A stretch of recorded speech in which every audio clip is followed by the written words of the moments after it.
Okay, let's unpack this stack of sources you brought us. When we think of Nepal, perhaps the first images that spring to mind are those iconic snow-capped Himalayan peaks, the vibrant prayer flags fluttering in the mountain air, or maybe the deep sense of cultural heritage and resilience that the country is known for. Absolutely. That's the classic image, isn't it? It is. And the material you've shared with us, this specific PDF titled Social Issues in Nepal, a 2025 deep dive, it absolutely acknowledges that celebrated natural beauty, that cultural diversity, that resilience. But it doesn't linger there. No, it doesn't. It immediately tells us there's a deeper story woven into the fabric of the nation, one that exists right beneath that tranquil, picturesque surface. That's precisely where the source begins. It deliberately paints that initial positive picture.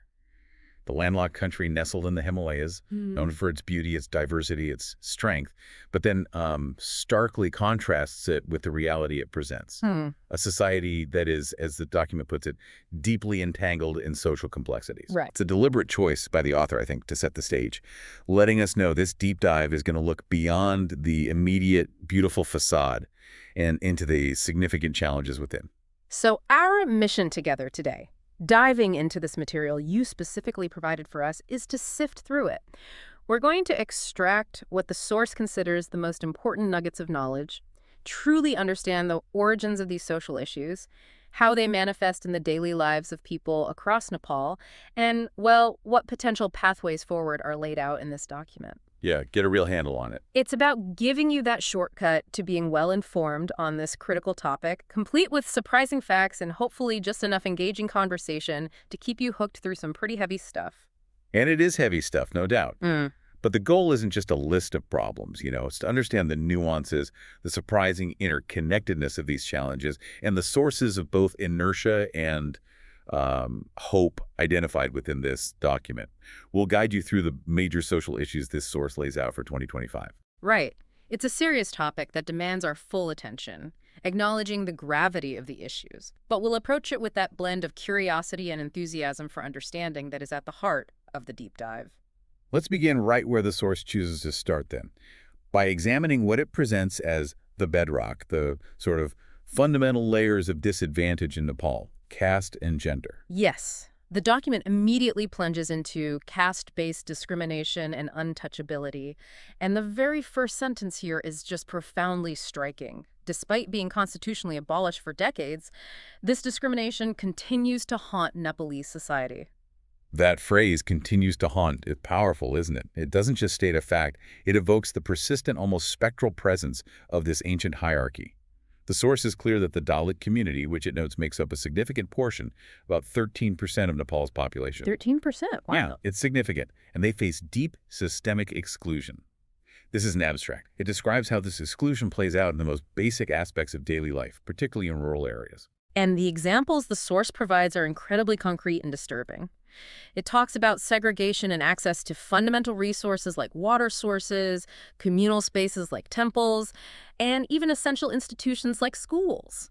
Exactly. It paints a vivid picture of a daily reality where this historical, deeply unfair social structure is still actively enforced, limiting opportunities and dignity. It's hard to imagine that level of segregation today. Absolutely.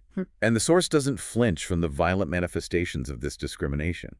It mentions the tragic 2020 killing of 6 Dalits in Rukum. While that specific incident gained national attention and sparked outrage, the source makes a crucial, sobering point. These atrocities are not rare. They are routine shadows of a deeply ingrained social hierarchy. Routine shadows. That's chilling. It really is. That word routine just underscores the implication of normalized violence and marginalization. Justice might be elusive, as the source adds, but the discrimination is a constant. It truly highlights how profoundly embedded this is, not just as a historical artifact, but as a living, breathing system of oppression. The source then delves into why this persists despite legal prohibitions, identifying caste as a powerful tool for maintaining social control. It points a critical finger at political structures, too, noting how political parties have often contributed to the problem by co-opting Dalit leaders without empowering them. So having some elite faces in politics hasn't automatically translated into dismantling the systemic power structures that perpetuate discrimination. Right, it's more complex than just representation on the surface. And it's not confined to the villages either. The source explicitly states that even in urban areas, covert casteism persists. This is perhaps harder to pinpoint, but it's very real in key areas of life, in marriage, employment, and housing. More subtle, perhaps, but just as damaging. Exactly. This reveals a more insidious form of discrimination that might not involve physical segregation, but still denies equal opportunity and social acceptance, making it incredibly challenging to document and legally challenge. So the law exists, but it's clearly insufficient on its own. The source attributes this persistence to a failure in both law enforcement and moral imagination. That phrase, moral imagination, stands out. What does the source mean by this in the context of caste, based only on the text it provides? Well, the way the source uses moral imagination here, it seems to be talking about something much deeper than just adherence to the law. It suggests that while laws are on the books, the collective societal mindset, the shared moral compass, hasn't fully grasped or committed to the idea of a society where caste hierarchy has no place. So it's about genuinely believing in equality, not just following rules. Precisely. It's a failure to envision and actively strive for a reality where every individual is inherently valued and treated with dignity, irrespective of their caste origin. Overcoming a deeply ingrained social hierarchy, as the source phrases it, requires more than just enforcement of rules. It requires a fundamental shift in how people perceive and interact with one another, a collective act of imagination, really, to create a truly equitable society where those routine shadows are finally dispelled. Right. It's the difference between simply not breaking the law and actively cultivating a culture of equality and respect in daily life. That makes sense. It's the cultural, deeply held biases and perceptions that are the stubborn core of the problem, even when the legal framework has changed. But there is a note of something positive emerging, as the source mentions growing activism. Yes, it does. It highlights that activism is growing, specifically noting the role of younger Dalits and allies using digital platforms. This is significant because it points to a new generation utilizing modern tools to organize, raise awareness, and challenge traditional power structures. That's encouraging. It is. However, the source immediately tempers this optimism by stating that systemic reform remains slow. So while there's energy and new methods in the movement, the deep structural changes required are proving incredibly difficult to achieve. A long road ahead, then. Transitioning from caste, the source immediately pivots to another foundational issue of inequality: gender inequality and violence against women. It notes that Nepal has made constitutional and legal progress in women's rights over the last 2 decades. It acknowledges the important legal groundwork that's been laid. Yet the source is unambiguous that gender inequality remains one of the most pressing social issues. This again underscores that significant gap between the rights established in law and the daily reality experienced by women. And this inequality isn't just theoretical. The source details how it translates into tangible barriers that limit women's opportunities and agency. It lists these barriers explicitly in education, employment, property ownership, and political representation. Fundamental areas, really. Exactly. These are fundamental areas that prevent women from participating fully and equally in the social, economic, and political life of the country. And a stark and deeply disturbing example highlighted in the source is the illegal practice of chopati. This is the tradition of banishing women from their homes during menstruation, often forcing them into sheds or isolation huts. I've read about that. Horrific. It is. The source notes that while it has been criminalized, it tragically still claims lives every year in western Nepal. This serves as a horrific illustration of how deeply entrenched harmful cultural practices can be, persisting and causing death despite laws explicitly banning them. The scale of gender-based violence, or GBV, is described by the source as alarmingly high, and it points to a noticeable increase in recent years, specifically mentioning the surge in domestic violence cases in post-pandemic years. Yes, that post-pandemic surge is a critical observation. It suggests that widespread external crises and socioeconomic instability can exacerbate existing vulnerabilities and lead to increased violence within homes. And the document also lists increasing reports of other forms of violence: rape, sexual harassment, acid attacks, and dowry-related abuse. It's a grim picture. It is.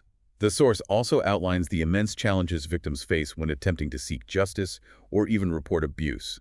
It notes that many victims hesitate to report due to stigma, police apathy, or fear of retaliation. So many barriers just to speak out. Exactly. And even if they overcome those significant barriers, the judicial system itself is described as often insensitive and slow, which can be re-traumatizing and discouraging for survivors. So the very system designed to protect women and deliver justice can end up being another obstacle.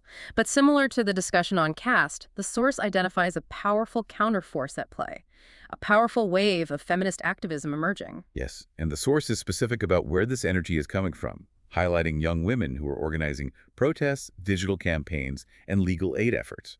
It names specific movements that have gained prominence, like #RageAgainstRape. I remember seeing that online. Right. And it notes their impact in generating public pressure and forced some institutional responses.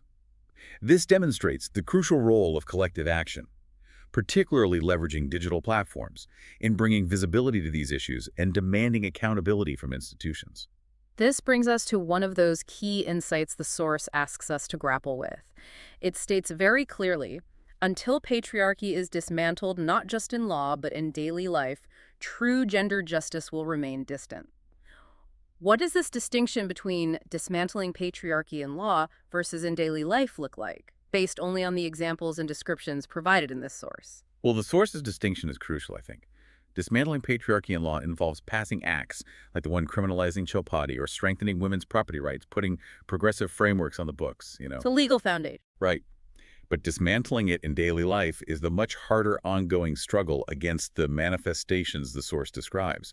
Those persistent barriers in education, employment, and political representation despite legal rights, the continuation of harmful practices like chowpatty even when illegal, the widespread social stigma and police apathy that prevents victims from reporting, the insensitivity within the justice system. So it's about the attitudes and practices. Exactly. It's the challenge to the fundamental attitudes that see women as less capable, less entitled, or subject to control.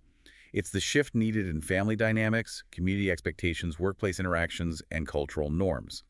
The source implies this daily dismantling is about changing the power dynamics and ingrained biases in homes, schools, workplaces, and public spaces, the places where life is actually lived beyond what a legal statute can enforce on its own. It requires a fundamental cultural and social transformation. It's that deep, everyday work of changing attitudes and behaviors that complements and perhaps ultimately enables the legal changes. Precisely. The law is a necessary foundation, but the transformation has to permeate society's interactions and beliefs. And these deeply rooted issues of discrimination based on caste and gender, they don't exist in a vacuum, do they? They feed into and are connected with other challenges, particularly those facing the younger generation, which the source calls the youth crisis. This section is incredibly significant, painting a picture of Nepal as being in the grip of a youth crisis. The most striking statistic that leaps out from the source, illustrating the scale of this problem, is the sheer rate of young people leaving the country. Yes, that number is just staggering. The source states over 1,600 Nepali youth leave the country every day, every single day, 1,600. seeking foreign employment or education. The source mentions destinations like Australia, the Gulf, and Europe. And the source is careful to clarify that for a vast number of these young people, this isn't really a choice driven by adventure or preference, but a necessity driven by lack of jobs, poor wages, and hopelessness at home. They feel compelled to leave. That's the implication. They feel compelled to leave to find opportunities that simply don't exist for them domestically. And the impact of this exodus on Nepal is profound, according to the source. It notes that youth unemployment hovers around 30%, which it points out is one of the highest in South Asia. The consequence is what the source labels a massive brain drain. It highlights that these are often educated, energetic, and skilled young people who could be contributing to Nepal's development, but are instead, as the source vividly puts it, powering other economies with their talent and labor. That's an immense loss of potential for the country's future growth and capacity to address its own problems. And the social and emotional toll is also brought up as a critical consequence. The source states it's immeasurable on families left behind, parents separated from children, spouses from each other. It paints a poignant picture of the nation itself aging without its youth. Aging without its youth. That's a powerful image. It is. This isn't just an economic issue. The source frames it as a deeply social problem.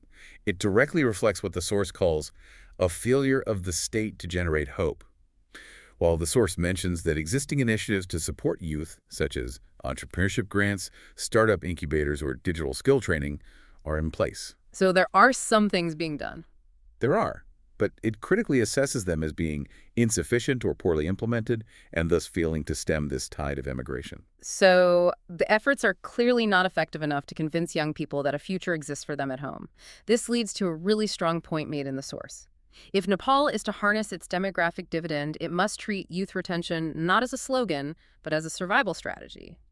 Let's unpack what the source implies by calling youth retention a survival strategy. Okay. Well, the source uses the term survival strategy because it views the current scale of youth immigration as basically an existential threat to Nepal's future viability. A demographic dividend refers to the economic growth potential that can result from shifts in a population's age structure, particularly when the share of the working age population is larger than the non-working age share. Right, the potential boost from having lots of working age people. Exactly. Nepal has a young population, a potential engine for development. However, if these young people are leaving the country at a rate of over 1,600 daily, the nation is bleeding this potential dry. It can't capitalize on that dividend. Precisely. The source implies that keeping this demographic at home, engaged and contributing, is not just a desirable policy goal or a nice idea. It is fundamental to the country's very ability to sustain itself, innovate, and build a future. Without its vibrant youth, the nation, as the source says, is aging, losing the energy, skills, and perspectives needed to address its complex challenges and secure its long-term survival. It elevates the issue from a policy preference to a fundamental necessity for the nation's continued existence and future prosperity. Exactly. It underscores the urgency and severity of the problem.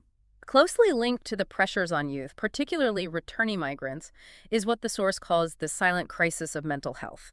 It states that rates of depression, anxiety, PTSD, and suicide are climbing, noting this is especially true among the youth and returning migrant workers. Yeah, and the source connects this mental health crisis to specific widespread traumatic events. It points to the 2015 earthquake, the COVID-19 pandemic, and socioeconomic instability as having left deep psychological scars. These aren't isolated incidents. No, these are large-scale national experiences that have had a cumulative, lasting impact on the population's mental well-being. And a major barrier to addressing this is the significant social stigma surrounding mental health. The source notes it is often seen as weakness, madness, or bad karma in Nepali society. That's a huge hurdle. This deeply ingrained cultural view prevents people from seeking help, particularly in rural and conservative communities where traditional beliefs are stronger and awareness is lower. Compounding the stigma is a critical lack of infrastructure and professional support. The source provides a stark figure. Only about 200 psychiatrists for a population of over 30 million. 200 for over 30 million people. It's hard to fathom. That's roughly one psychiatrist for every 150,000 people. To put that in perspective, in many developed countries, the ratio might be closer to one psychiatrist for every 10,000 people, or even fewer. It highlights the immense gap in available professional care. Counseling services are also scarce, and even where they do exist, the source notes affordability and awareness are major barriers.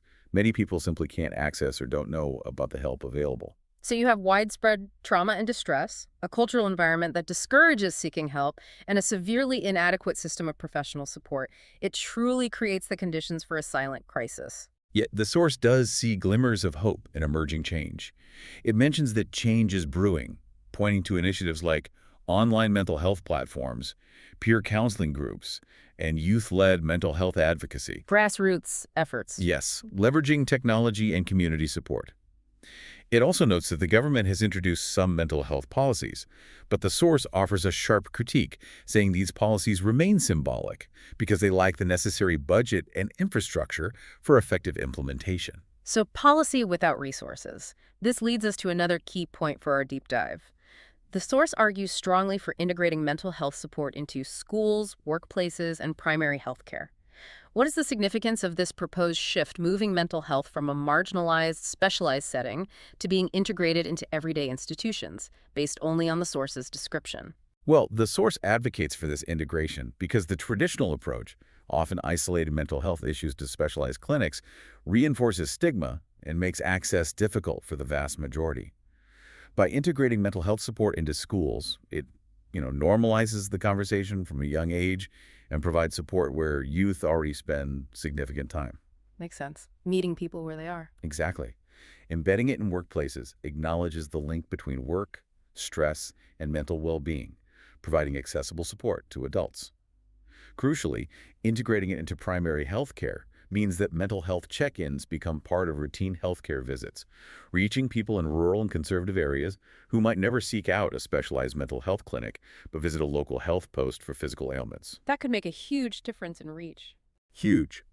The source implies this widespread integration is essential to address the scale of the crisis, reduce stigma by making it a normal part of health, and reach vulnerable populations who currently fall through the cracks due to geographic, financial, or social barriers. It's a fundamental shift towards a public health model for mental well-being. It's moving mental health out of the shadows and into the mainstream, recognizing it as a core aspect of human health that needs broad societal support. Precisely. Treating it as part of overall well-being, not a separate shameful affliction. Following the discussion on mental health, the source addresses substance abuse and youth delinquency, describing it as a growing issue, particularly concentrated, especially in urban areas like Kathmandu, Pokhara, and Biratnagar. And the source links this issue directly back to the pressures on youth we discussed earlier, noting that it often involves young people, often unemployed or disillusioned, who turn to drugs like cannabis, opioids, and synthetic narcotics. It also mentions that alcohol abuse remains rampant across all age groups, indicating a broader societal issue as well. The social consequences of this are described as enormous, affecting individuals, families, and communities. The source lists these impacts: crime, violence, school dropout, health decline, and broken families. And the existing response to this issue faces significant challenges, according to the source. Rehabilitation centers exist, but it notes that most are unregulated and expensive, creating barriers to effective, safe treatment. So even if someone wants help, getting quality, affordable help is tough. Very tough. Furthermore, the source critiques law enforcement's typical approach, which tends to criminalize users rather than address the root causes. So the focus is often on punitive measures against individuals rather than addressing the underlying socioeconomic or psychological factors that lead to substance abuse in the first place. That's exactly why the source advocates for a different path, calling for a broader public health approach. This approach, according to the source, should focus on prevention, community-based rehabilitation, and destigmatization. Shifting the focus. Right. It also specifically highlights positive tools that have shown effectiveness but remain underfunded, such as utilizing music, art, and sports to engage youth and offer constructive alternatives. This is a clear contrast drawn by the source. The current approach is largely criminalization, while the suggested approach is public health, focusing on root causes and community. Why does the source argue this shift is crucial? Well, the source implies that the criminalization approach fails because it treats substance use as primarily a moral or legal failure of the individual, rather than acknowledging the contributing factors like unemployment, disillusionment, or psychological distress, which it linked to the youth crisis. Punishing the symptom, not the cause. Kind of, yeah. Criminalizing users can push them further to the margins of society, increasing stigma and making it harder for them to seek help. The source suggests that the public health approach is crucial because it addresses the why behind the use, the root causes. By focusing on prevention, community support, and destigmatization, it treats addiction as a health issue that requires understanding and support, not punishment. Makes sense. And the source's mention of underfunded positive tools like art and sports reinforces this.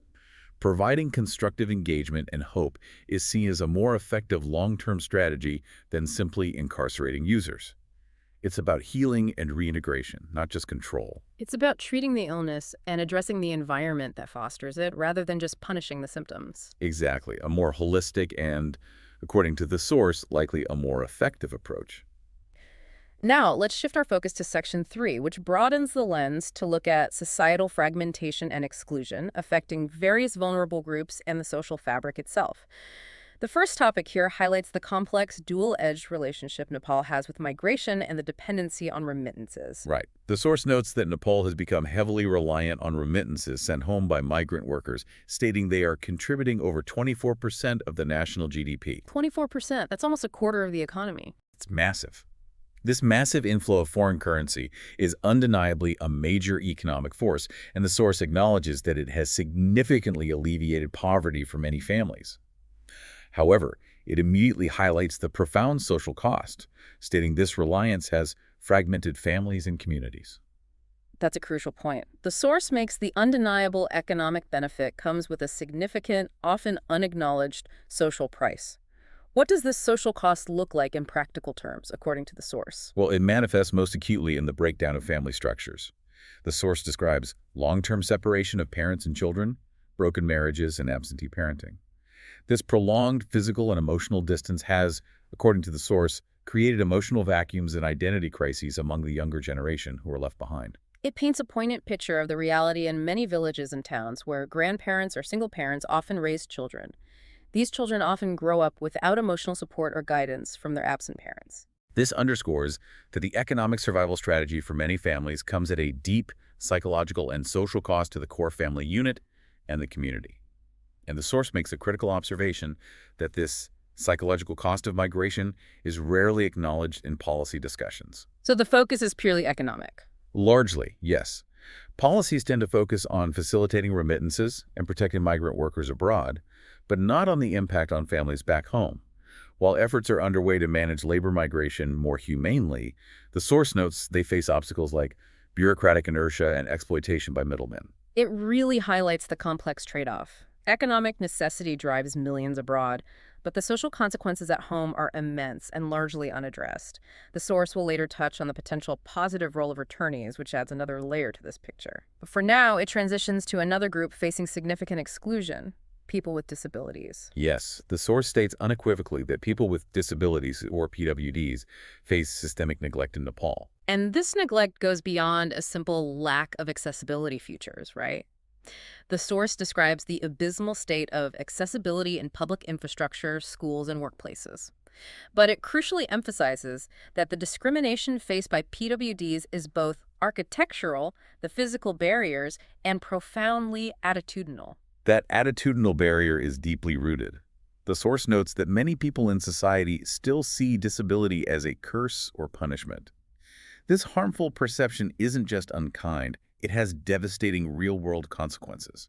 According to the source, it results in PWDs being isolated, unemployable, and voiceless in civic life. Despite the existence of policies like the Disability Rights Act, 2017, and inclusive education campaigns. Policies are there on paper. Right, but the source states they exist but are poorly implemented. And the crucial advocacy work being done by disabled activists and organizations, often the driving force for change, is, according to the source, underfunded and sidelined. This again illustrates the gap between legal frameworks and the lived reality, and the lack of support for the very groups working to bridge it. The source argues that creating a truly inclusive Nepal requires not just ramps and sign languages, but a rethinking of how we value difference and dignity. What does this rethinking of how we value difference and dignity imply beyond just physical access, based only on the source's description? Well, the source explicitly links this rethinking to tackling the attitudinal discrimination. By mentioning that many still see disability as a curse or punishment, the source highlights that the core barrier is often societal perception and value. So it's about changing minds, not just buildings. Exactly. The call for rethinking implies moving away from this view and towards one that recognizes the inherent dignity and rights of individuals with disabilities. It's about shifting from pity or seeing disability as a tragedy to seeing it as a natural aspect of human diversity. This cognitive and moral shift is necessary to move beyond mere physical accommodation, like ramps, to true inclusion, where PWDs are actively included and their voices heard in schools, workplaces, and civic life because their presence and participation are valued as integral to society, not seen as a burden or an anomaly. It's a call for a fundamental change in cultural values. It's a call to change the very framework through which society views and values people with disabilities. Precisely. From a charitable or medical model to a human rights and dignity model. Next, the source turns to the issue of elderly neglect in a society that is rapidly aging. Right. It points out that Nepal's population is aging fast, and simultaneously the traditional multi-generational joint family structure, which historically provided care for the elderly, is breaking down due to migration and urbanization. This demographic and social shift leaves many elderly people, especially in rural areas, living alone and primarily dependent on meager government allowances. And the consequences described are significant and widespread. Social isolation, poor health care, and lack of emotional support are common issues faced by the elderly. While old age homes are increasing, the source notes they are often overcrowded or stigmatized, not a widely accepted or sufficient solution. And the source states clearly that the concept of filial duty is fading, meaning the traditional expectation for children to care for their elderly parents is weakening, leading to the elderly often seen as burdens. A really difficult situation. Despite this growing problem, the implementation of the National Elderly Care Policy is, according to the source, weak. This section highlights a critical societal challenge. The traditional safety net for the elderly is eroding due to modernization and migration, while robust, modern care systems, both institutional and community-based, are not developing fast enough or receiving adequate support. The source calls for structural care systems, mobile health units, and community bonding as necessary responses, emphasizing that more than slogans are needed. Exactly. Real, concrete action. Let's delve into this tension the source presents. The fading traditional support system versus the lack of robust modern alternative. What does this state of affairs imply about the value placed on the elderly in contemporary Nepali society based only on the text? Well, the source implies that as the traditional structures change, the societal value previously embedded in the concept of filial duty and communal care for the elderly is diminishing without being adequately replaced by new systems that demonstrate value and provide dignity. So they're falling through the cracks, in a way. It seems so. The combination of meager government allowances, weak implementation of policy, the perception of the elderly as burdens, and the lack of accessible, quality, modern care facilities suggests a systemic undervaluation. The elderly are losing their traditional place and support system, and the state and society are not stepping in with sufficient or well-implemented alternatives that would affirm their continued value and ensure their well-being. It points to a challenge in adapting societal structures and values to demographic shifts. It suggests a difficult period of transition where the elderly are particularly vulnerable, caught between the decline of old ways and the insufficient rise of new ones. Precisely. A very real social cost of rapid societal change. The source then moves to ethnic and linguistic marginalization. Nepal is famously diverse, home to over 100 ethnic groups and 123 languages. However, the source notes a persistent issue. Power and representation remain concentrated among a few dominant groups. Yes, it explicitly names groups that have faced historical and ongoing struggles for inclusion, such as indigenous nationalities, Janahatis, Métis, and Thoris, stating they have long struggled for proportional inclusion in politics, bureaucracy, and media. The source points out that even the adoption of federalism, a system intended to decentralize power and recognize regional and ethnic diversity, has often reinforced the status quo, or even created new forms of marginalization in practice. Which is quite a critical assessment, isn't it? It shows how structural reforms can fail to deliver intended social justice outcomes if not implemented properly, or if underlying power dynamics aren't addressed. Absolutely. The source also highlights the cultural and linguistic impact, noting that many indigenous languages are dying due to lack of state support. A major barrier to inclusion and development for many groups is that official state functions, textbooks, courts, and administration remain monolingual in Nepali. That monolingual reality is a significant barrier, limiting access to information, education, and justice for those whose first language is not Nepali. The source argues that achieving true multiculturalism in Nepal will require more than cultural shows. It demands inclusive education, affirmative policies, and decentralization of narrative. Moving beyond the symbolic. Exactly.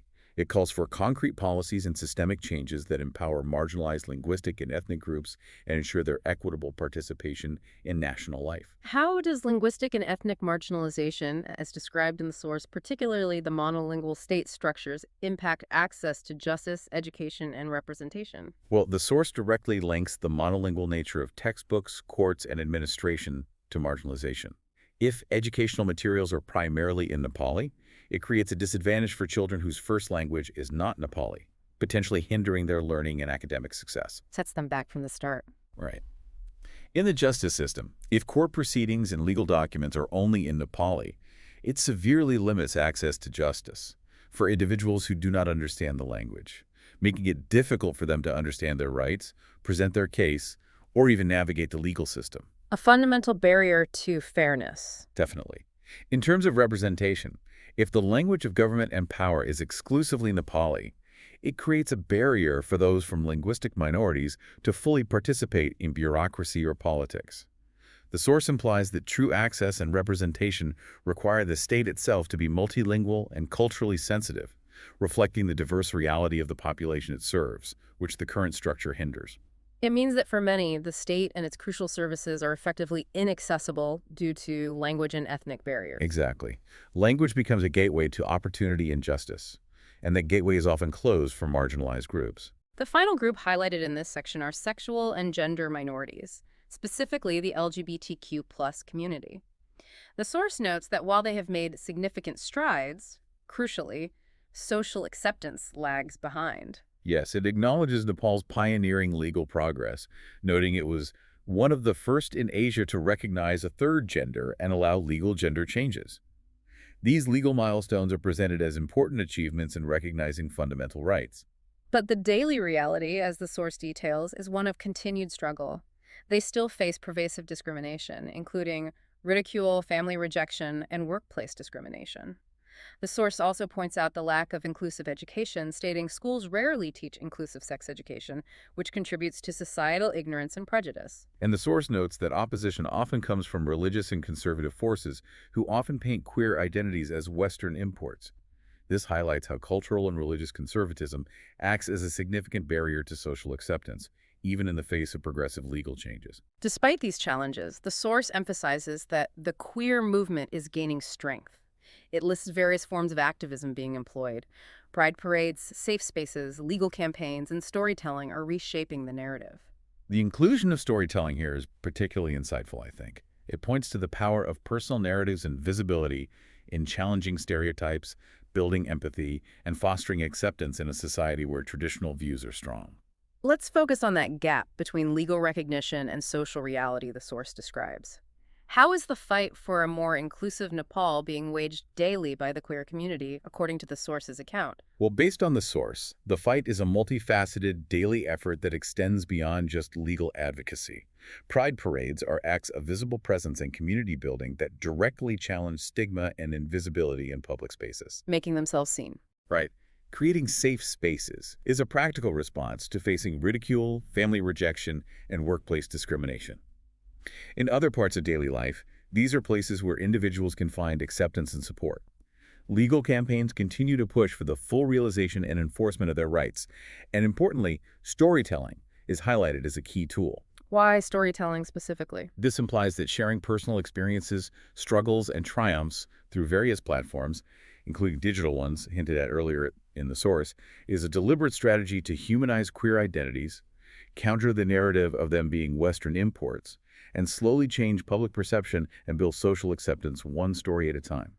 It's about fighting prejudice and building understanding through visibility, community, and narrative. It's a comprehensive effort tackling legal, social, and cultural barriers hand in hand, often through very personal means. Exactly. It's the daily work of building visibility and challenging deeply ingrained biases. So we've covered the deeply rooted issues of discrimination and the challenges facing specific vulnerable groups. Now let's move to Section 4, which broadens our view to look at the overarching systemic barriers and cultural inertia that the source identifies as underpinning many of these problems. The first is education quality and its critical link to social mobility. Right. The source notes that while Nepal has seen rising school enrollment, which is a positive step in itself, quality remains a major concern. Critically, the source argues that the education system, in its current state, reproduces inequality. This is a powerful statement. Instead of being a tool for upward mobility, the system is perpetuating existing divides. The source details the reality. Public schools are described as underfunded, overcrowded, and poorly managed, with a significant problem of untrained or absent teachers. This creates a stark two-tier system. Yes. The source explicitly contrasts the elite private schools for the rich with crumbling public schools for the poor. This fundamental inequality in access to quality education has devastating consequences for social mobility.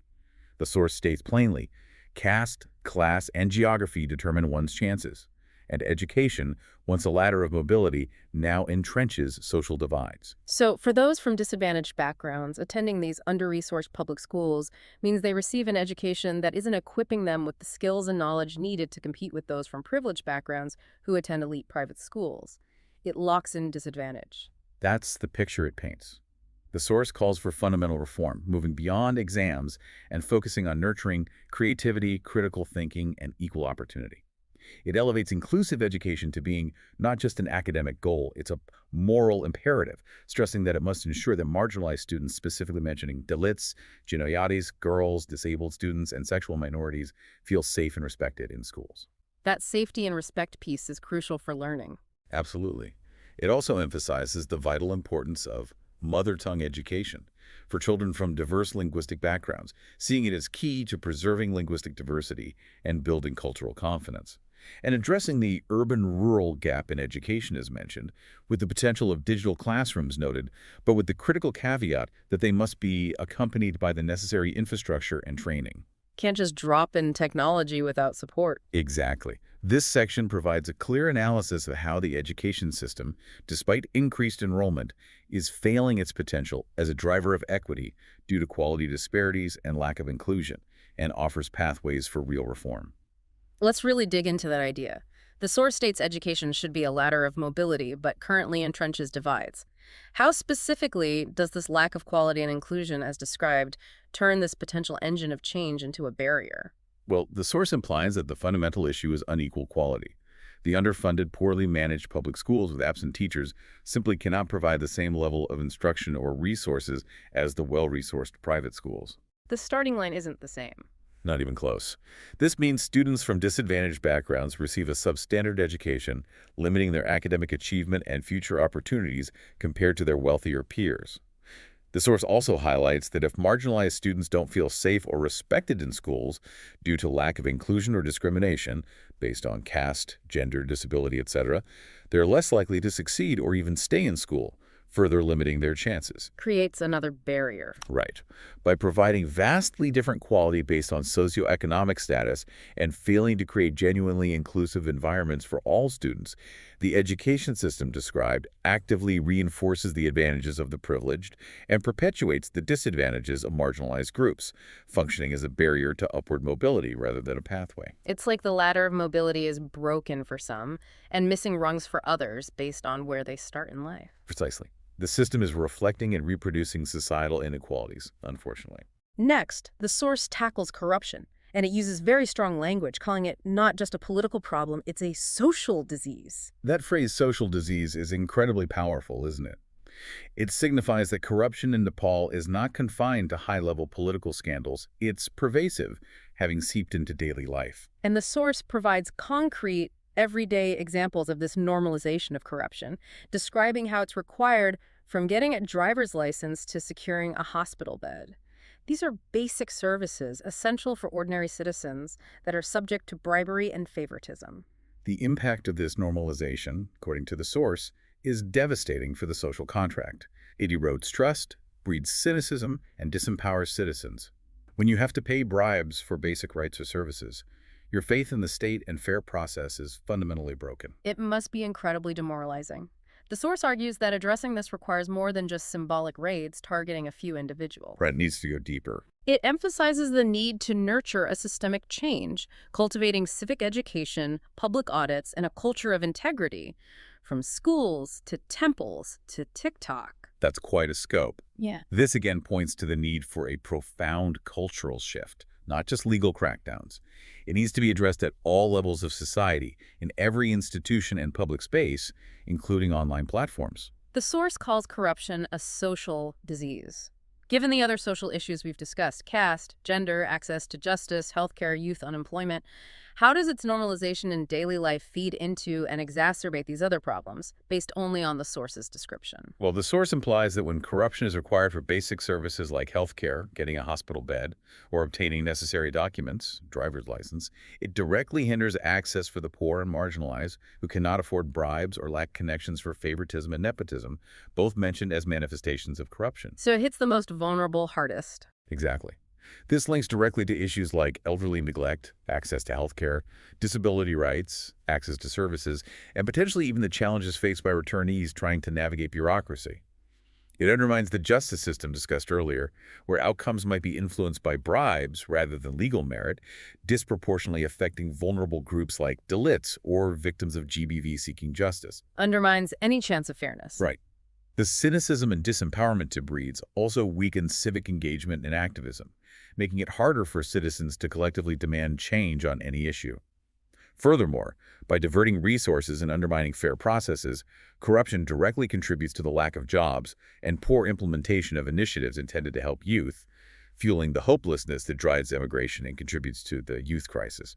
It acts as a corrosive force that undermines the potential for progress across virtually all of the social issues discussed. It's not just a separate problem, it's a systemic impediment that actively makes other problems worse and harder to solve. Precisely. It's interwoven with the fabric of social injustice. Another systemic barrier the source discusses is the struggle between superstition versus scientific thinking, which it labels an urgent and invisible struggle. Yeah, the source highlights that practices rooted in superstitions, such as witchcraft accusations, astrologer influence, and faith-healing practices continue to hold sway in parts of society. And the consequences can be absolutely horrific, as the source mentions the tragic reality that women, particularly elderly widows, are branded as witches and tortured. It's a brutal example of how harmful beliefs, framed as tradition, can lead to extreme violence against vulnerable individuals. The source identifies the core dynamic. Science is seen as foreign. Superstition is treated as tradition. This reveals a cultural resistance to rational, evidence-based understanding. The source links this back to the education system, stating that education, quote, must be liberated from rote learning and infused with curiosity, critical thinking, and inquiry. Rote learning, just memorizing facts without understanding how to question or evaluate information, leaves people ill-equipped to challenge superstitious beliefs or apply scientific reasoning to their lives. Makes sense. The source frames this as a fundamental battle between reason and irrationality. How does the dominance of superstition, treated as tradition, hinder progress on other issues like healthcare or gender equality, based only on the source's descriptions? Based on the source, the dominance of superstition directly hinders progress on healthcare issues when people rely on faith-healing practices or astrological advice instead of seeking qualified medical care, potentially leading to preventable illness or death. A direct health impact. Yes. In the context of gender equality, the practice of branding elderly widows as witches and torturing them is a direct result of superstitious beliefs used to justify violence and abuse against vulnerable women.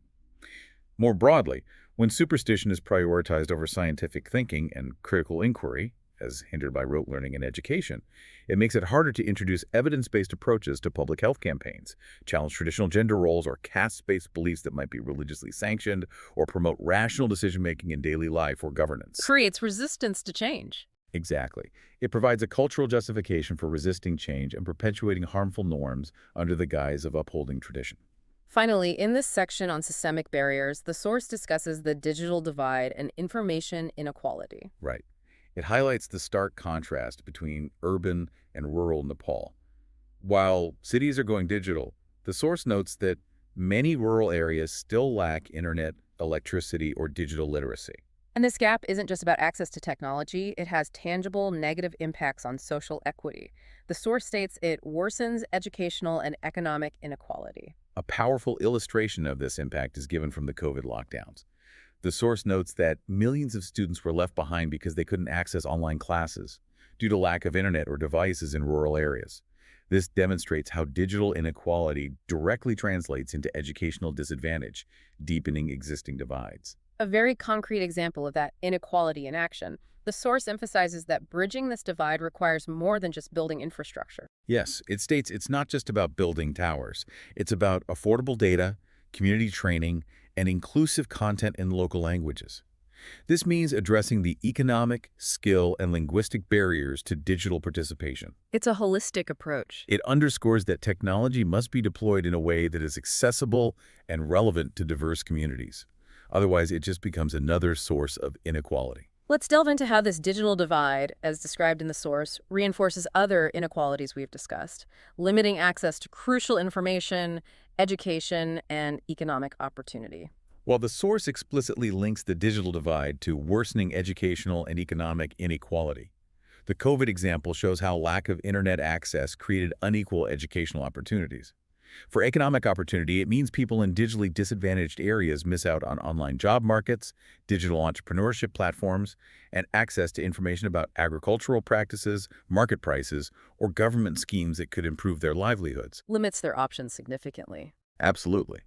Furthermore, limited digital access restricts their ability to access information about their rights, health services, including mental health resources, as mentioned earlier, or civic participation platforms, reinforcing the voicelessness and marginalization of those already excluded by caste, gender, or geography. The source's call for affordable data, training, and local language content highlights that the digital barrier is multifaceted and directly tied to existing economic, educational, and linguistic inequalities. It creates a new layer of exclusion in the digital age, built upon the foundation of older social divides. It makes it harder for those already left behind to catch up, creating a new dimension of inequality in the modern world. Exactly. The digital space can be an equalizer, but only if access and literacy are equitable. Otherwise, it just widens the gap. So we've spent a significant amount of time detailing the complex problems, the systemic barriers, and the cultural inertia presented in the source. Now, let's shift our focus to Section 5, which looks at what the source identifies as the pathways for healing, justice, and hope. Right. The source first synthesizes the preceding analysis, reinforcing that Nepal's issues are deeply interwoven and rooted in historical injustices, cultural inertia, and state negligence. It's a complex web of challenges, as we've seen. But crucially, the source immediately follows this by stating, yet hope remains. And it locates this hope not primarily in government decrees or international aid, but in the agency and actions of various groups across the country. That's a key point. It says hope is found in the resistance and reimagining being undertaken by youth groups, civil society, artists, lawyers, teachers, and everyday citizens. This marks a powerful shift in perspective. The primary agents of change and the source of hope are identified as the people themselves, acting in diverse roles and spaces. The source then outlines a framework for moving forward based on 3 pillars: healing, justice, and hope. It defines healing as starting with truth-telling about caste, patriarchy, violence, and power. It states that justice means achieving both institutional reform and cultural transformation. And it places hope in grassroots democracy, critical education, and inclusive development. This framework emphasizes that overcoming the challenges requires confronting painful histories, reforming the formal systems, and fundamentally changing cultural norms and values, driven by active participation from the ground up. Let's expand on what cultural transformation specifically entails in this context, drawing from the examples and issues discussed throughout the source. What does that look like in practice? Okay, based on the source, cultural transformation is that necessary societal shift in attitudes, beliefs, and norms that enables the dismantling of injustice beyond what law alone can achieve. We saw earlier how it's needed to move beyond the failure of moral imagination regarding caste, challenging the covert casteism in daily life. Right, the deeply held stuff. Exactly. It's essential for dismantling patriarchy in daily life, overcoming stigma around GBV, and changing insensitive attitudes in the justice system. It means changing the perception of mental health from weakness or bad karma to a recognized health issue. It involves rethinking how we value difference and dignity to challenge the view of disability as a curse. It requires changing attitudes toward the elderly from burdens to valued members of society. A lot of fundamental shifts. Yes. It means moving past symbolic cultural shows to embrace genuine respect for diverse ethnic and linguistic identities and narratives. It's about countering the narrative that queer identities are Western imports through storytelling and visibility. It's replacing the social disease of corruption with a genuine culture of integrity from schools to social media. And it's about moving from treating superstition as tradition and science as foreign to embracing reason and critical inquiry nurtured by education. Cultural transformation, in the source's view, is the deep, pervasive change in societal mindset and values that addresses the root causes of discrimination, exclusion, and inertia discussed throughout the document. It's the challenging work of changing hearts and minds, embedded in everyday interactions and institutions that complements legal and institutional reform. Precisely. It's the shift in the collective consciousness that supports and sustains systemic change. The source next highlights the crucial role of media in representation. Yes, it acknowledges that the Nepali media landscape plays a significant role, capable of either perpetuating or challenging social injustice. The source is critical of mainstream media's role in this dynamic. Yes, it states that mainstream media outlets often reflect elite biases, meaning the perspectives of dominant groups are prioritized. Marginalized issues receive superficial or episodic coverage, lacking depth or sustained attention. And critically, sensationalism trumps depth, meaning complex social issues are often reduced to simplified or dramatic headlines. Not helpful for real understanding. Not at all. The source gives specific examples. GBV is often only news when it's fatal, and caste atrocities are underreported unless there are widespread protests. This suggests that mainstream media can inadvertently reinforce the invisibility of marginalized groups and the depth of their struggles by failing to provide consistent, nuanced coverage.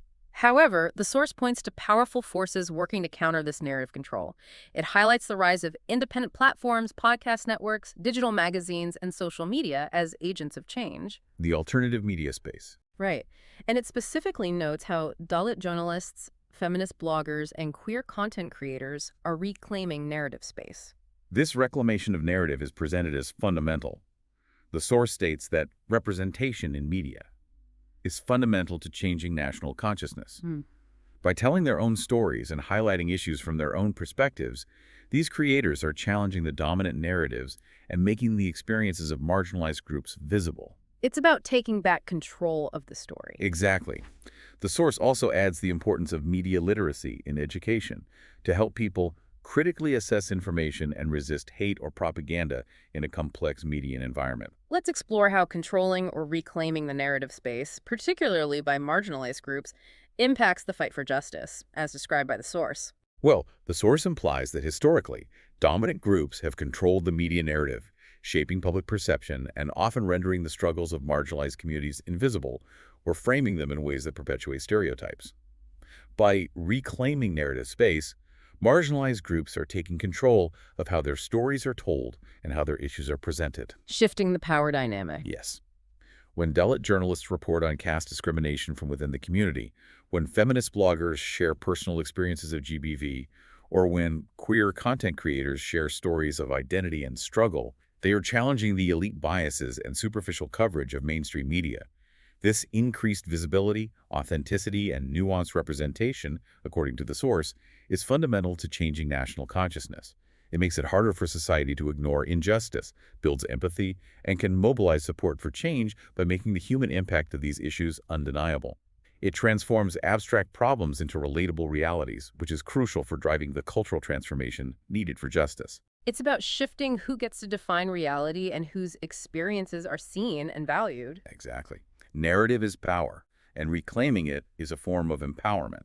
Related to this shift in narrative is what the source describes as a new wave of grassroots activism, which it says has been building particularly since the 2015 Constitution and the pandemic years. Right. This activism is characterized by the active engagement of young people who are organizing protests, filing legal petitions, producing documentaries, and using social media. The source names specific movements that have emerged and gained prominence, such as Enough is Enough, focused on good governance, Rage Against Rape, Dalit Lives Matter, and #Justice for Nirmala, a high-profile rape and murder case. These movements, it notes, have shaken national conscience. And what makes this new wave of activism potentially more powerful or unique, according to the source's analysis? What's different this time? Well, the source highlights its intersectionality. Unlike older movements that might have focused on a single issue or identity, this new generation is, as the source puts it, not merely fighting for one identity or issue. They are linking caste to class, gender to disability, environment to health. Seeing the connections. Exactly. They recognize that people's lives are complex and that multiple forms of oppression intersect.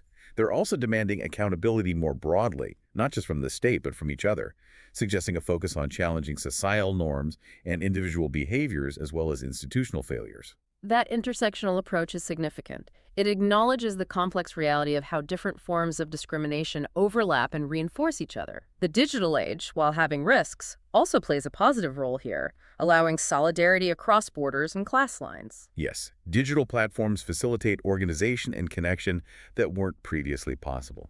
However, the source is also pragmatic about the downsides of digital activism, noting the risks of performative activism, the spread of misinformation, and the potential for burnout among activists. Important caveats. And it points to what's needed for this wave of activism to mature and be effective long term. Right. It must become intergenerational, well-researched, and strategically political, requiring mentorship, alliances with grassroots elders, and connection to global movements. So combining new energy with experience and strategy. That seems to be the idea. This emphasizes that while youthful energy and digital tools are powerful, they need to be combined with the wisdom of experience, strategic thinking, and broader alliances to achieve lasting systemic change. Let's focus on that intersectionality aspect the source highlights. How does this approach of linking different forms of discrimination and inequality make this new wave of activism potentially more powerful in tackling Nepal's social issues, according to the source? The source implies that by adopting an intersectional approach, activists are building broader coalitions and addressing the systemic roots that connect seemingly distinct issues. For example, instead of just fighting against caste discrimination, they might link it to economic inequality, recognizing that caste often determines access to resources and opportunities. By linking gender to disability, they acknowledge that the woman with the disability faces unique barriers shaped by both identities. Reflecting real life more accurately. Exactly. This approach, as described, allows movements to mobilize a wider range of affected individuals and allies, creating a more unified and larger force for change.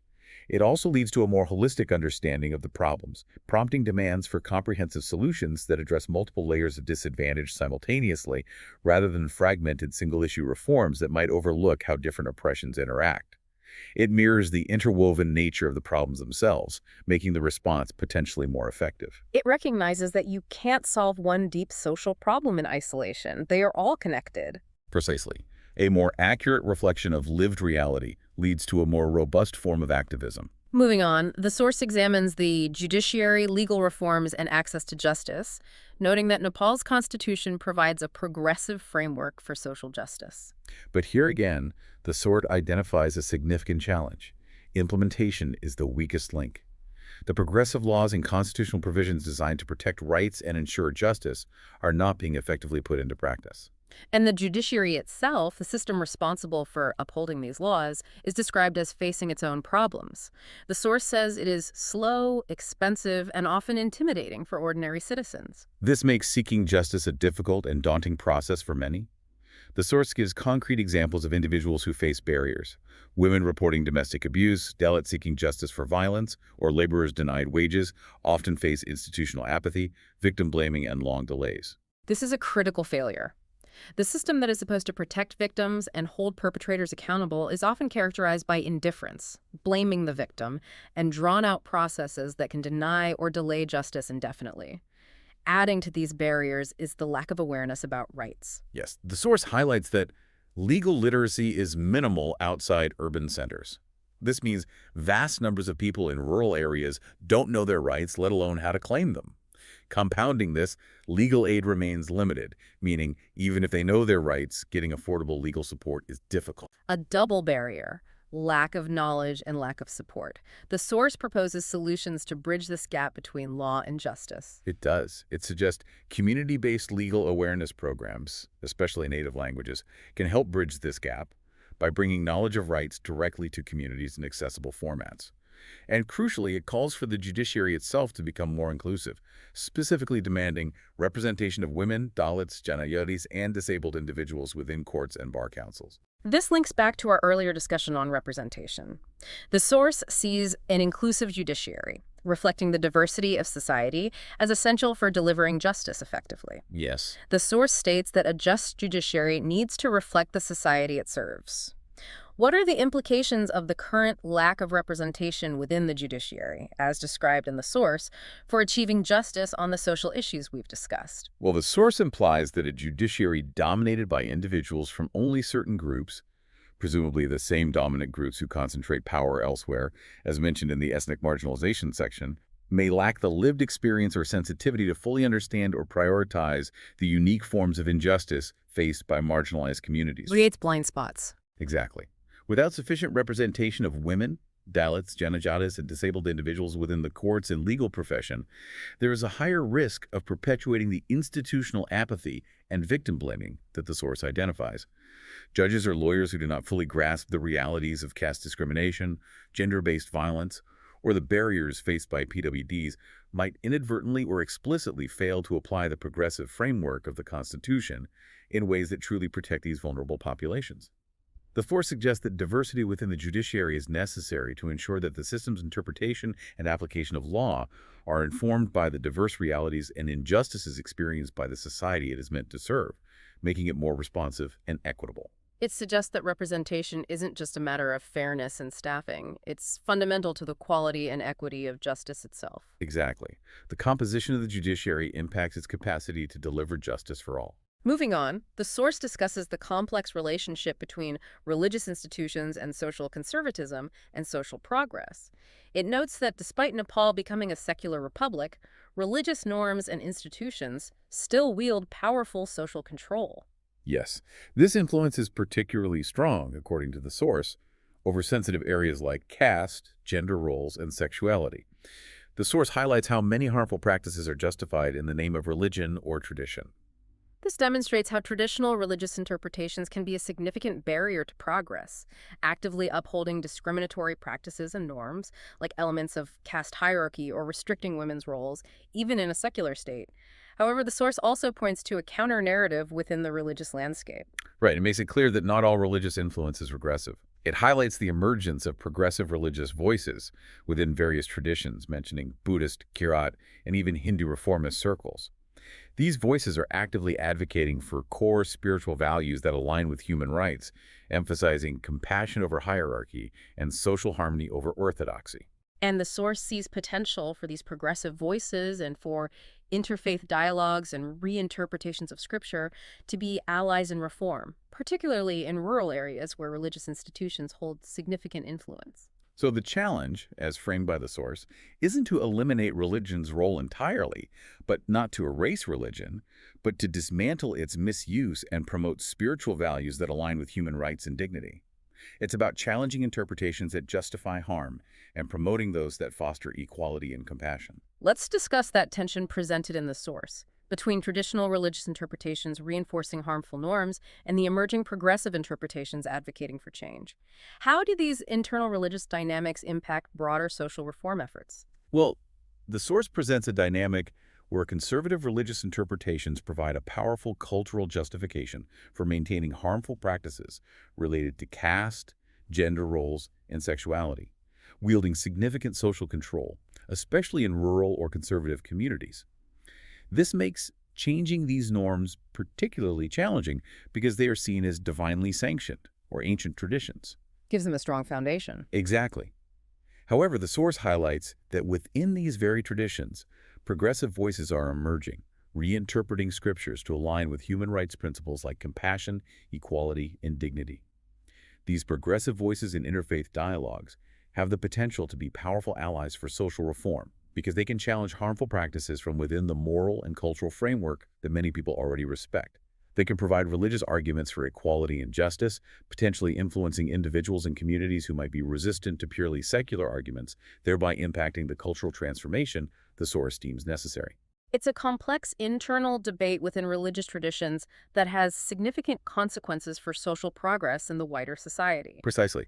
Leveraging those internal progressive forces is presented as a potential pathway for change. The source also examines the role of diaspora and returnees. It sees the Nepali diaspora as playing a dual role, providing economic sustenance through remittances, but also representing a potential source of social change through the ideas they bring back. Yes, the source specifically states that the ideas brought back by returnees have even more transformative potential than the economic impact of remittances, suggesting their exposure to different societies is a valuable resource for Nepal's development. What kind of ideas are we talking about here, according to the source? What specific knowledge or perspectives do returnees gain from their experiences abroad? The source lists exposure to egalitarian systems, meaning societies with less rigid hierarchies, knowledge of labor rights, understanding how workers can be protected, concepts of gender equality, seeing different norms and opportunities for women, and experience with modern governance, observing more effective or accountable state systems. Valuable insights. Right. And returnees often attempt to apply this knowledge by starting businesses, NGOs, or schools upon their return. So they're bringing back practical experience and different ways of thinking about how societies and institutions can function. But they face significant challenges when they try to implement these ideas back home. Yes, their efforts are often met with frustration, specifically frustrated by bureaucracy, corruption, and societal resistance. This links directly back to the systemic barriers and cultural inertia we discussed earlier. It all ties together. The source's call is to engage the diaspora more effectively, seeing them not just as ATMs, but as partners in innovation, education, and equity. A much more holistic view. It suggests that with proper programs to help returnees reintegrate, share their skills, and navigate the challenges, Nepal can turn this brain drain into a brain gain. This reframes the departure of skilled youth as a potential source of future strength, if their experiences and knowledge can be successfully harnessed upon their return. Let's explore this idea of brain gain. What specific kinds of skills or ideas that returnees bring back, as described in the source, could be crucial for addressing the social issues we've already discussed? Okay. Well, based on the source's examples, returnees' exposure to egalitarian systems could challenge caste hierarchies and other forms of deeply ingrained inequality. Their knowledge of labor rights is directly relevant to issues of worker exploitation, inadequate wages, and unsafe working conditions problems linked to the youth exodus. Direct application there. Definitely. Understanding of gender equality could help dismantle patriarchal norms, challenge harmful practices, and support feminist activism. Experience with modern governance could provide insights into tackling corruption, improving state efficiency, and advocating for greater accountability issues that undermine trust and hinder progress across all sectors. They bring potential solutions. Yes. Their attempts to start businesses, NGOs, or schools imply a potential to introduce more equitable employment practices, innovative educational models, perhaps addressing quality and inclusion, or community-based support systems for vulnerable groups. The source suggests these are concrete ways returnees can contribute solutions learned from observing different societal structures and values. They bring back not just capital, but social and intellectual capital that can directly address the systemic and cultural barriers in Nepal. Precisely. A valuable and often underutilized resource. A more recent issue that the source integrates into the social justice framework is climate justice. The source is explicit that while often viewed as purely environmental, climate change in Nepal is deeply social. Yes. It explains that the impacts of climate change phenomena like floods, landslides, droughts, and glacier melt do not affect everyone equally. They disproportionately affect the poor, the marginalized, and the voiceless. The source provides specific examples of this unequal impact, showing how climate change exacerbates existing inequalities. It notes how rural farmers lose crops, indigenous communities lose ancestral lands, women travel farther for water, and children drop out of school due to disaster displacement. This clearly demonstrates how climate impacts are amplified for those already made vulnerable by poverty, ethnicity, gender, or geography. The source criticizes current climate policy in Nepal for often being heavily technocratic and donor-driven. This suggests that the development of climate policy is often driven by technical experts or external funding bodies, with less input from the communities who are most directly affected by climate change impacts on the ground. The source advocates for climate justice, which means fundamentally that the most affected have a seat at the decision-making table. And it also stresses the importance of integrating traditional ecological knowledge held by indigenous communities into climate planning, recognizing the deep understanding these communities have of local ecosystems and climate patterns. Valuing local knowledge. Yes. The source notes the growing prominence of youth-led climate movements in Nepal, seeing them as a positive force. The key message is that climate policy must be part of social justice discourse. The source explicitly links climate issues to social inequality. How does framing climate change as a social justice issue, as the source does, change how we should think about climate impacts and solutions in Nepal based on the text? Well, framing climate change as a social justice issue rather than purely an environmental or scientific one fundamentally shifts the focus of concern and action. It moves beyond just technical solutions like building embankments or studying glacier melt to recognizing that the consequences of these changes are distributed unequally along existing lines of inequality, class, ethnicity, gender, region. So it's about who suffers most. Exactly. This perspective demands that climate policy prioritizes the protection, support, and empowerment of vulnerable populations who are least responsible for climate change but bear its heaviest burdens. It means ensuring that displaced communities, marginalized farmers, and indigenous peoples losing their land have their voices heard in policymaking. It also highlights the value of their traditional knowledge, which is crucial for adaptation strategies, but often overlooked in technocratic approaches.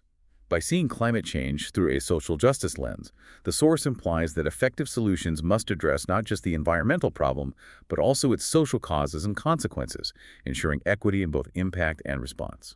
It makes it clear that climate action in Nepal cannot be effective or just if it doesn't address the underlying social vulnerabilities that determine who suffers most. Exactly. Climate change isn't a neutral force. It interacts with and exacerbates existing social inequalities. The source then turns to civic education and democratic culture.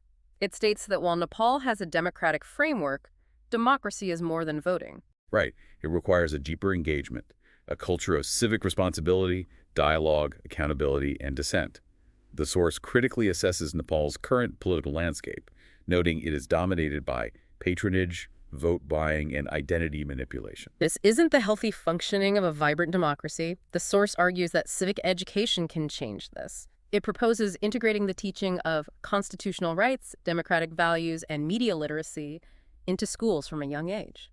And it also emphasizes the importance of fostering engagement outside of formal education through community discussions, public forums, and participatory budgeting at the municipal level to empower citizens and give them a direct say in local governance and resource allocation. Bringing democracy closer to home. Yes, and it points to the potential role of popular culture artists, comedians, musicians, and influencers in helping to normalize civic engagement, making it, as the source puts it, cool to care, smart to question, and honorable to serve. Making civic duty appealing. Exactly. This highlights the need to make civic participation accessible and appealing, particularly to young people, countering the cynicism bred by patronage politics.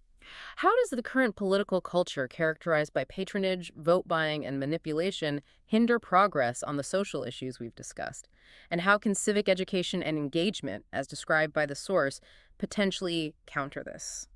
Well, the source implies that a political culture based on patronage and vote buying undermines the very mechanisms needed to address social injustices. If politicians gain and maintain power through personal favors and manipulating identity rather than through public service and policy, they have little incentive to address systemic issues like corruption, which is part of the patronage system, improve quality education, or ensure equitable access to services. No motivation for real change. Right. Marginalized groups may be used for votes, but their fundamental issues are not genuinely tackled. The source suggests civic education and engagement can counter this by creating an informed and active citizenry. By teaching constitutional rights and democratic values, people understand what they are entitled to and what good governance should look like.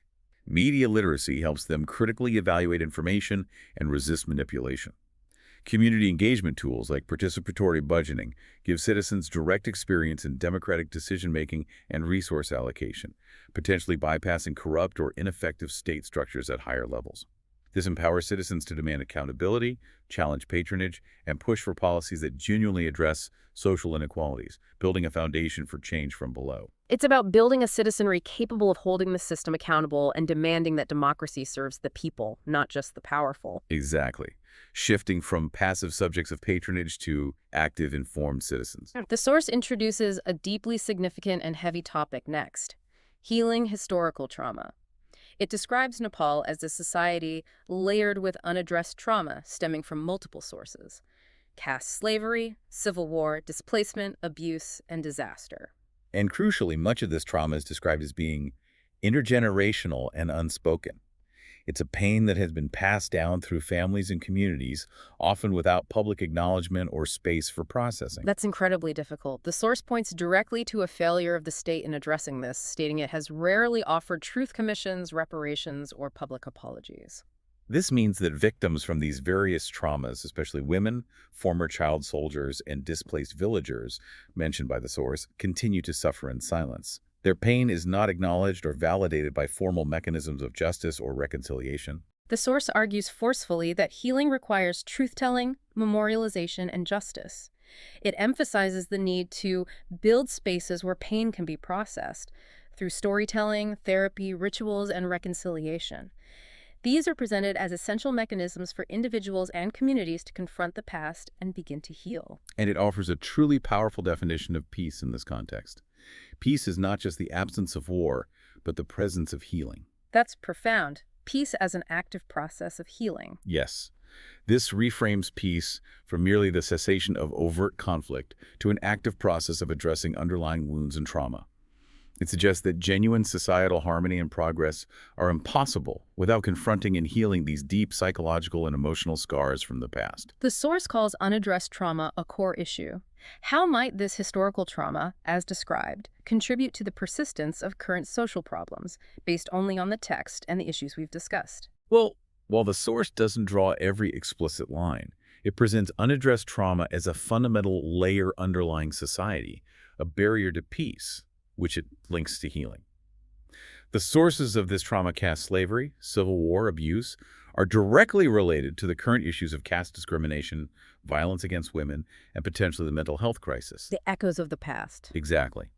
Unspoken intergenerational trauma can manifest as deep-seated mistrust of institutions, including the state and judiciary that haven't facilitated healing, which hinders efforts for institutional reform or access to justice. It can contribute to cycles of violence or harmful coping mechanisms passed down through families, impacting issues like substance abuse or domestic violence. The psychological burden of unresolved pain can exacerbate mental health issues and reduce individual and collective capacity for resilience and engagement in civic life. Makes progress harder. Definitely. The lack of public truth-telling and memorialization means that historical injustices remain unresolved in the collective memory, potentially perpetuating the very biases and power imbalances that fuel current discrimination and exclusion. The source implies that this unhealed past is a constant drag on efforts to build a just and compassionate future. It's like a hidden wound in the nation's psyche that makes every step forward harder. Yes, the source suggests it's an essential, often overlooked element of the challenge. Finally, the source concludes this deep dive by imagining a just and compassionate future. It doesn't just list problems, it offers a vision of what Nepal could become. It does. It paints a powerful picture using evocative language, describing a future Nepal as a place where no one is untouchable, directly addressing caste, where a girl can walk home safely, addressing gender violence and inequality, where a boy can cry without shame, challenging traditional gender norms and stigma around vulnerability, perhaps linking to mental health. A vision of fundamental change? Yes.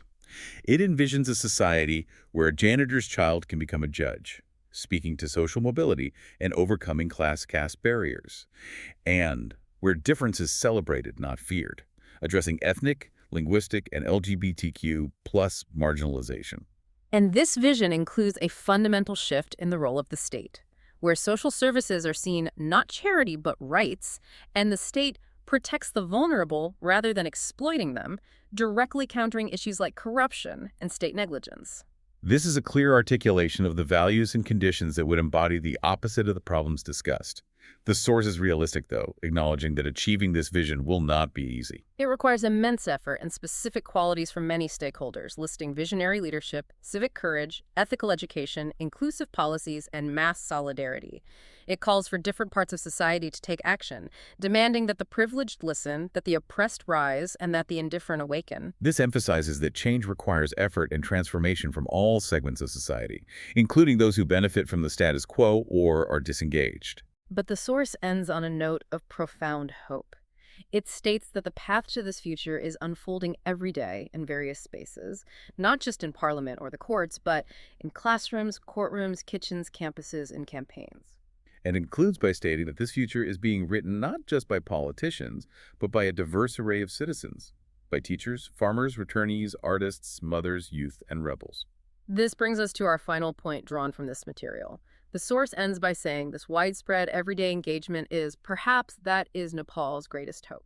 After detailing such complex, deeply rooted, and systemic challenges, why does the source place its ultimate hope in the hands of these everyday citizens rather than in leaders or institutions? That's a great question. The source seems to locate hope in the everyday engagement of diverse citizens, precisely because, throughout the document, it highlights the limitations and failures of formal institutions and top-down approaches. Legal reforms are poorly implemented, the judiciary is slow and biased, state initiatives are insufficient, mainstream media perpetuates bias, political culture is dominated by patronage, and the state has failed to address historical trauma. A litany of failures, really. It is. So given these systemic failures and cultural inertia, the source suggests that the most reliable and enduring force for transformation lies with the collective will and daily actions of ordinary people across all sectors. Teachers promoting critical thinking, artists changing narratives, returnees introducing new ideas, farmers building community resilience, youth leading intersectional movements, mothers passing on values, and citizens demanding accountability in various spaces. These actions, though perhaps individually small, represent a distributed, resilient, and powerful force for cultural transformation and grassroots change that can bypass or pressure failing state structures. Power from the ground up. Exactly. The source implies that while leadership and policy are necessary, the true engine of a just future is the collective agency and ongoing efforts of the people themselves, making this widespread engagement the most authentic and promising source of hope. It's the idea that the power to build a better society is ultimately distributed among the population, not concentrated in the hands of the few. Precisely. It's a form of decentralized, organic hope grounded in the resilience and efforts of everyday life. Wow. That was an incredibly deep dive into the material you provided. We've covered the landscape of Nepal's social issues as presented in this source, starting with the foundational challenges of caste and gender inequality, exploring the pressures leading to a youth crisis, understanding the ways different groups face societal fragmentation and exclusion, analyzing the systemic barriers and cultural inertia that underpin these issues, and finally, identifying the crucial pathways for healing, justice, and hope that the source lays out. And the source consistently reminds us, doesn't it, that these issues are not isolated, but are deeply interwoven and rooted in historical injustices, cultural inertia, and state negligence. It's a complex and challenging reality. But it's also incredibly clear, as highlighted throughout the source, that alongside these immense problems, there is also widespread activism, significant agency, and determined effort towards change happening across the country, often driven by young people and marginalized communities themselves. Understanding these complex dynamics, as presented in this material, provides crucial context, specifically for Nepal, of course, but it also offers valuable insights, I think, into similar issues of inequality, the gap between law and lived reality, the power of social movements, and the role of everyday citizens in driving transformation in societies around the world. It certainly does. It makes you really consider the source's powerful closing thoughts, like the idea that the next revolution must be social, or what it truly means for peace to be the presence of healing. Or, picking up on where the source places its hope, perhaps you could continue to consider what it truly means for society's future to be written not just by those in power, but by its everyday citizens acting in classrooms, kitchens, and campaigns. A thought that resonates far beyond the borders of any single country, I think. Indeed. Thank you for bringing us this fascinating and important material for a deep dive. Our pleasure. It was a lot to unpack.